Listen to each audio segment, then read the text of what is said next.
Guys अभी मैं लगातार बहुत सारे लोगों के कमेंट देख रहा हूँ। उसमें सबसे जो मेजर लोगों के क्वेश्चन ये रह रहा है कि सेकंड डॉक्यूमेंट वेरिफिकेशन क्या होता है, कैसे होता है, उसमें क्या क्या करना पड़ता है, कौन कौन से डॉक्यूमेंट लेके जाने होते हैं।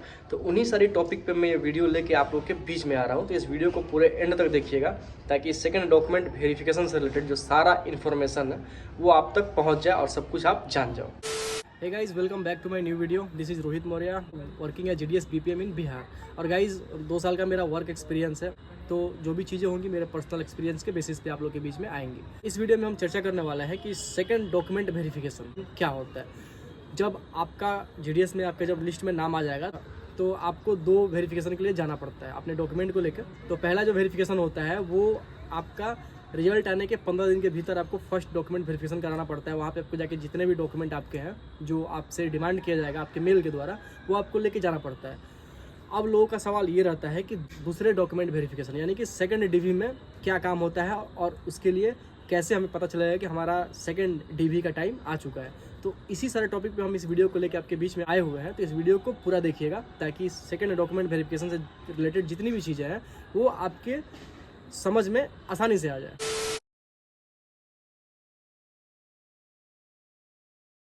बात करते हैं कि GDS में जब फर्स्ट लिस्ट में आपका नाम आता है तो आप जाते हैं 15 दिनों के भीतर अपना फर्स्ट डॉक्यूमेंट वेरिफिकेशन कराने। वहाँ पे आपसे जो डॉक्यूमेंट की डिमांड की जाती है वो डॉक्यूमेंट आप ले जाकर वहाँ पे सबमिट कर देते हैं और वो डॉक्यूमेंट वो लोग उसका 2 कॉपी प्रिंट करा के अपने पास रख लेते हैं। इसके अलावा जो आपकी ओरिजिनल डॉक्यूमेंट है उसको भी आपके डिवीज़न के लोगों द्वारा या डिवीज़न के अधिकारी द्वारा अपने पास रख लिया जाता है।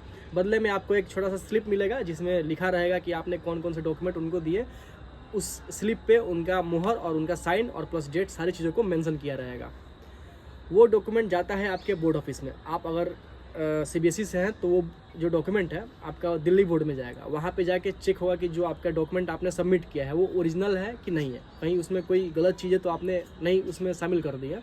तो ओरिजिनल कॉपी से उसको मैच किया जाएगा। ध्यान से आप इन सब बातों को अपने दिमाग में रख लीजिएगा कि फर्स्ट डॉक्यूमेंट वेरिफिकेशन में जो आपका ओरिजिनल कॉपी है वो रख लिया जाता है और वो जाता है बोर्ड में वेरिफिकेशन कराने के लिए। इसके अलावा बहुत लोग डिजी-लॉकर से ही तुरंत के तुरंत वेरीफाई करके आपका डॉक्यूमेंट लौटा देते हैं। तो डिजी-लॉकर से भी ऑथेंटिक चीज़ों का प्रमाण मिल जाता है। जब आपका फर्स्ट डॉक्यूमेंट वेरिफिकेशन हो जाएगा आपको स्लिप पकड़ा के आपको आपके घर में भेज दिया जाएगा। आप अपने घर पे आ जाएंगे। उसके बाद आपके ज़हन में सवाल आएगा कि सेकंड डॉक्यूमेंट वेरिफिकेशन क्या होगा, कब होगा, कैसे होगा। तो सेकंड डॉक्यूमेंट वेरिफिकेशन के बारे में हम ये वीडियो यहाँ से स्टार्ट करने वाले हैं। जब आपका फर्स्ट डॉक्यूमेंट वेरिफिकेशन कंप्लीट हो जाएगा उससे लेके 1 महीने के भीतर यानी कि 30 वर्किंग डेज़ के भीतर आपके ईमेल पे एक दोबारा से मैसेज आएगा जैसे आपके फर्स्ट DV के टाइम आया था। तो आपको मैसेज किया जाएगा सेकंड डॉक्यूमेंट वेरिफिकेशन के लिए कि आपको फिर से अपने डिवीज़न ऑफिस में जो आपका डिवीज़न है वहाँ पे आपको जाना पड़ेगा। गाइज बीच में आपको 1 सेकंड के लिए मैं रोकता हूँ एक चीज़ समझाने के लिए कि कुछ लोग जो है अपना फर्स्ट डॉक्यूमेंट वेरिफिकेशन अपने लोकल एरिया में भी सिलेक्ट कर लेते हैं। तो वहाँ पे वो लोग एलिजिबल भी होते हैं, वहाँ पे जाकर अपने लोकल एरिया में भी डिवीजनल ऑफिस में हम जाकर अपना फर्स्ट डॉक्यूमेंट वेरिफिकेशन करा सकते हैं। लेकिन जब सेकंड डॉक्यूमेंट वेरिफिकेशन की बारी आएगी तो आपको उस जगह के डिवीजनल ऑफिस में जाना पड़ेगा जहाँ पे आपका सिलेक्शन हुआ है। मान लीजिए कि अगर आप दिल्ली के निवासी हैं और आपका सिलेक्शन बिहार में हुआ है तो फर्स्ट DV अगर आप चाहें तो आप दिल्ली में करा सकते हैं। ये रूल के अंतर्गत ऐसा होता है कि अगर आप फर्स्ट DV कराना चाहें तो आप दिल्ली में भी डिवीजनल ऑफिस में अपना जाके डॉक्यूमेंट वेरिफिकेशन करा सकते हैं और आपने सेलेक्ट किया है फॉर्म भरते वक्त तब। लेकिन जब सेकंड डॉक्यूमेंट वेरिफिकेशन की बारी आएगी तो आपको हर हाल में बिहार आना पड़ेगा और यहाँ जहाँ आपका सिलेक्शन हुआ है उस एरिया के जो डिवीजनल ऑफिस होगा वहाँ पे आपको उपस्थित होना है और वहाँ पे आपको सेकंड डॉक्यूमेंट वेरिफिकेशन कराना है। अब बात करते हैं कि सेकंड डॉक्यूमेंट वेरिफिकेशन में करना क्या होता है। तो गाइज़ एक आपको मिलता है अटेस्टेशन फॉर्म।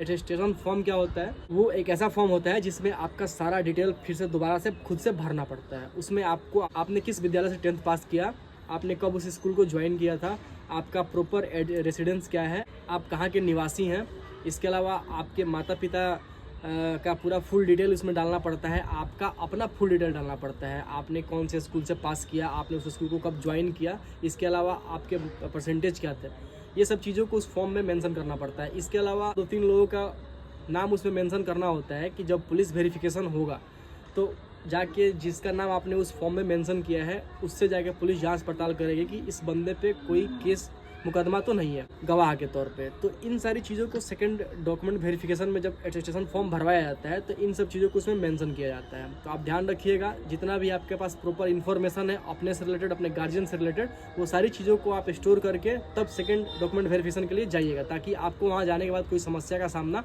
ना करना पड़े। इस प्रकार इन सारी प्रक्रिया को कंप्लीट करने के बाद आपका जो सेकंड डॉक्यूमेंट वेरिफिकेशन है वो भी सक्सेसफुली कंप्लीट हो जाएगा। अब उसके बाद क्या होगा, चलिए इस पर भी थोड़ा चर्चा कर ही लेते हैं लगे हाथों।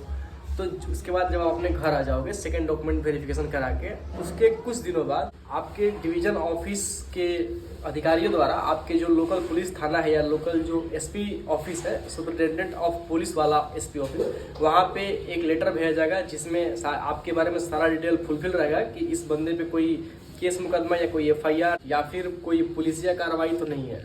वो लोग इधर से लेटर लिख के भेज देंगे कि हाँ इनके ऊपर कोई केस मुकदमा नहीं है, कोई एफआईआर नहीं है। उसको बोलते हैं पुलिस वेरिफिकेशन। उसमें आपका रहने की ज़रूरत नहीं है, पुलिस का काम खुद अपने आप आके खुद करेगी और पुलिस वो लेटर आपके एसपी ऑफिस के द्वारा आपके डिवीजन ऑफिस में अपने आप भेज दिया जाएगा।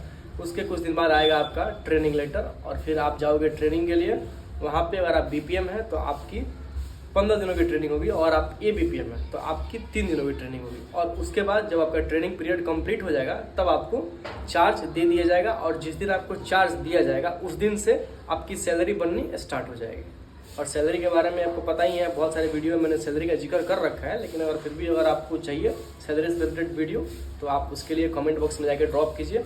और इस वीडियो को यहीं पे करते हैं ख़त्म। होप ये वीडियो आपके लिए इम्पोर्टेंट और इन्फॉर्मेटिव रहा होगा। और कोई और सवाल आपके रहते हैं तो कमेंट बॉक्स में जाइए ड्रॉप कीजिए। और इसके अलावा अगर कोई पर्सनल सवाल हो तो डिस्क्रिप्शन में मेरे इंस्टाग्राम, फेसबुक, व्हाट्सएप का एक मेरा चैनल है, हर चीज़ों का लिंक आपको मिल जाएगा, वहाँ से आके आप हमसे जुड़ सकते हैं।